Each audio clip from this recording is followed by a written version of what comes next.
भारतले हाम्रो भूभाग मिचेको होइन, नेपालले चाहिँ भारतको भूभाग मिचेको रहेछ भनेछ। कति हाँस भुतियारा प्रधानमन्त्री। छट साह्रै डरपोक रहेछ साथी गाँठे। माननीय सदस्यज्यू, लिपु लेक लिम्पिया धुरा सम्बन्धी बुझ्न खोज्नु भयो जस्तो लागेको थियो।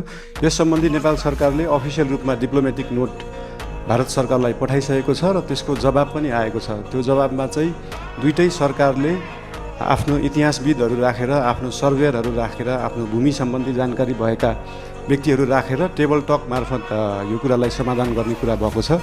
र यस सम्बन्धी हामीले भारत र चाइनालाई मात्रै नभएर इङ्ल्यान्ड सरकारसँग पनि कुरा गरेछौँ। उहाँहरूले ब्रिटिस इन्डिया छोड्दै गर्दाखेरिको समस्या अहिलेसम्म हाम्रोमा भइरहेको हुँदाखेरि यसमा चाहिँ इङ्ल्यान्डले पनि सरकार राख्नुपर्छ भन्ने हाम्रो मान्यता हो। यो सबै कुराहरू टेबल टक डिप्लोमेटिक हिसाबले भएर समाधान हुने जानकारी गराउन चाहन्छु। धन्यवाद।